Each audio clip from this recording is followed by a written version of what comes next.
giving this opportunity. और हमारे यहाँ के मुख्य अतिथि डॉक्टर फांसी एवं मुंजा सिंह हमारे अतिथि और यहाँ पे सभी प्रबुद्धजन। महात्मा गांधी जी ने कहा है कि हमारा भारतवर्ष गांव में बसता है। अगर भारत को जानना है तो आपको गांव को जानना पड़ेगा। तो मैं एक एग्जांपल दूं गांव का। मैं टिपिकल एक विलेज से हूँ। मेरा विलेज का नाम सिलंगा है, जो कि समर कैपिटल गैरसैंण के पास में है।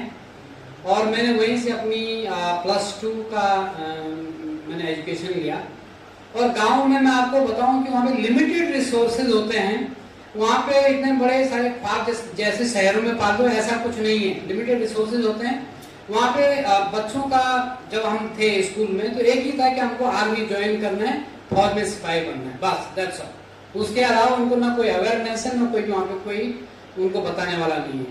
तो मेरा भी ऐसे ही, तो मैं गाँव का बच्चा था। तो मैंने 15 अटेम्प्ट्स किए ट्राई आर्मी में जाने के लिए। 15 बार मैंने फिजिकल क्वालिफाई किया, लेकिन अटर फेलियर, सफल नहीं हो पाया। फिर क्या था मेरे पास, उसके बाद मेरे बड़े भाई साहब रहते हैं दिल्ली में, उन्होंने कहा भाई अब नहीं हुआ तो क्या और कुछ करना होगा। तो मैंने जाके कंप्यूटर सीखा। श्री अरविंदो आश्रम में जाके मैंने 6 मंथ कंप्यूटर लिटरेसी का कोर्स किया। अपना एजुकेशन मैंने कंटिन्यू रखा। और मैं उसी टाइम वहाँ पे प्रोफेसर एस.के. पालन और मिस्टर सुनील कुमार जी वहाँ पे थे, उनके साथ मैंने काम किया। So as a office boy मैंने वहाँ पे ज्वाइन किया। तो मन में तो थी तमन्ना कि मैं आगे पढ़ूँ, क्योंकि पढ़ना मेरे को अच्छा लगता था। और उसी में क्योंकि कंप्यूटर का थोड़ा बहुत मेरा बैकग्राउंड था, तो मैंने सोचा क्यों नहीं इसमें मैं आगे बढ़ूँ। तो एज ए ऑफिस बॉय मैंने MBA कॉलेज ज्वाइन किया, श्री श्रृंगेरी साधना इंस्टीट्यूट ऑफ मैनेजमेंट।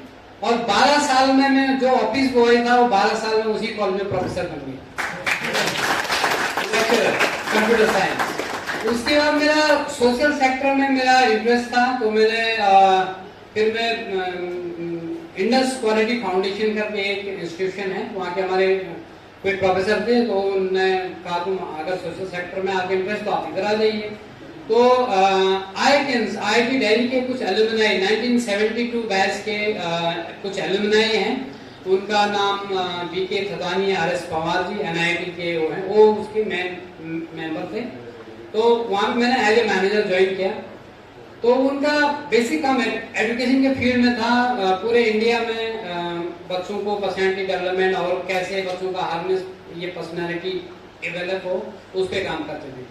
तो जैसे मैंने ज्वाइन किया, मैंने कहा सर ये शहरों में तो ये सारी चीजें होती हैं, आप गाँव को देखिए, गाँव में ऐसा बोलने वाला कोई है ही नहीं। देन हमारे डायरेक्टर ने कहा then who will take the initiative. मैंने कहा सर मैं गाँव का हूँ, वहाँ का मेरे को अच्छे से मैं अपने गाँव में जाऊँ, वहाँ से शुरू करूँगा। देन मैंने वहाँ से शुरू किया और मेरे ऑफिस में मेरे को प्रमोशन मिला, मैं जनरल मैनेजर बन गया। और वहाँ पे मैं एज एजुकेटर मैं पूरे अक्रॉस द कंट्री लगभग मैं 1.5 लाख स्टूडेंट के साथ मैंने इंटरेक्ट किया, सारे स्टेट में जाके, और हार्मोनियस पर्सनैलिटी डेवलपमेंट के वर्कशॉप्स कंडक्ट किए। और फिर मैंने जो दंश मैंने झेला था अपने स्कूल टाइम में, मैंने सोचा क्यों ना मैं अच्छी खासी जॉब कर रहा था, दिल्ली में जनरल मैनेजर था, पे पैकेज भी अच्छा था, लेकिन मैंने उसको बोला कि जो मैंने दंश चाहे क्यों जो मैं अपने गांव में जाऊं और वहां पे मैं ये काम शुरू करूं कि और जो बच्चे वहां के वो सीखें और शहर में जाके वो इतना उनको ये प्रॉब्लम फेस नहीं करना पड़ेगा। तो मैं पिछले 25 साल में दिल्ली में रहा। तो पिछले 3 साल से मैंने एक एडुटेक हिल एकेडमी, जिसमें मॉडर्न एजुकेशन और लेटेस्ट टेक्नोलॉजी का अमालगमेशन है, उसको मैं रन कर रहा हूँ। और अभी मैं समर कैपिटल गैरसैंण में मेरा वो है, उसमें जो डिफरेंट वर्टिकल्स हैं, एक है स्पोकन इंग्लिश, दूसरा है मेरा कंप्यूटर लिटरेसी। वहाँ पे कंप्यूटर का मतलब है जस्ट टाइपिंग। अगर आपको ऑन ऑफ करना आ गया, टाइपिंग आ गया, वो कंप्यूटर का मास्टर हो गया। तो आप लोगों के थोड़ा सोच में चाहिए कि कंप्यूटर वहां तक से, मैंने कहा कंप्यूटर वाला आदमी एक दिन का 6 करोड़ रुपए कमा रहा है, तो ये केवल टाइपिंग तक सीमित नहीं है। तो धीरे धीरे लोगों के सोच में अभी चेंज हो रहे हैं। तो स्पोकन इंग्लिश हो गया, कंप्यूटर साइंस हो गया, और उसके बाद soft skill, life skills, physical fitness के लिए योगा। और मैं बताना चाहूंगा इसमें सबसे बड़ा कंट्रीब्यूटर प्रोफेसर एस.के. पालन। तो हमने IIT में रह के प्रोफेसर पालन IIT खड़गपुर के अलुमनाई हैं, तो उन्होंने कहा कि नहीं कि मैं भी आप अभी काम कर, मैं भी आपके गांव आना चाहूंगा। तो मैंने कहा सर आप शहर के लोग हैं, कहाँ गांव में कहाँ एडजस्ट कर पाएंगे। बोला आप रहने दीजिए, मैं आपके गांव आना चाहूंगा। तो धीरे धीरे उन्होंने मेरे को ज्वाइन किया। हम वहाँ के नियर बाय के स्कूल में गए, वहाँ पे बहुत सारे स्कूल की पूरी कंडीशन थी।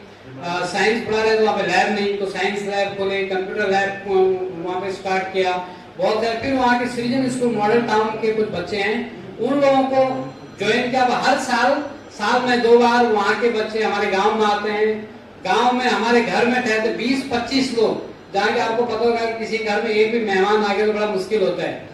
तो 25 लोग शहर के लोग हमारे गांव में, हमारे घर में 25 लोग एक हफ्ता रहते हैं और नियर बाय के स्कूल में बहुत सारे प्रोग्राम्स करते हैं, एक्टिविटी करते हैं। और सेम ये हमने कहा सर शहर के बच्चों को एक्सपोजर, उनके लिए बहुत सारी वहाँ पे लर्निंग थी कि लिमिटेड रिसोर्सेज में भी कैसे खुश रहा जा सकता है, ये शहर के बच्चों के लिए था। और गाँव को कैसे समझना है, वो हर एक घर में जाके कोई कहीं पे भूत की कहानी सुना रहे हैं, कोई कहीं पे अलग से बैठा हुआ है, उनको एकदम शहर से अलग एकदम उनने गांव में। और फिर गांव हमने कहा सर गांव में तो ठीक है, लेकिन गांव के बच्चों को भी शहर का एक्सपोजर मिलना चाहिए। तो हमने क्या किया, गांव के बच्चों को शहर में लेके गए दिल्ली में। वहां पे उनको मेट्रो में बिठाया, बसों के धक्के भी खिलाए, उनको साइंस म्यूजियम, रेलवे म्यूजियम, जहाँ कहाँ ये अक्षरधाम टेम्पल, अगर इंडिया को अगर जानना है तो बहुत अच्छा है, रामकृष्ण मिशन में विजिट कराया। तो ओवरऑल ये कल्चरल एक्सचेंज प्रोग्राम और ये लगातार हमारे पिछले 15 सालों से चल रहा है। तो इसलिए स्पेशल जो मैं थैंक्स करूंगा प्रोफेसर एस के कलन, मिस्टर सुनील कुमार और श्रीवास्तव सर भी बैठे हुए यहाँ पे। तो इन सभी का सानिध्य है और मैं ये काम कर रहा हूँ, मेरे को इसमें बड़ा इंटरेस्ट है। और मैं एटलीस्ट वहाँ की सोसाइटी को अपने लोग अपने गाँव से जैसे बोला गया कि चैरिटी बिगिंस एट होम, तो उस एरिया में काफी अभी मैंने वो किया, ये छोटा सा कोशिश है। धन्यवाद।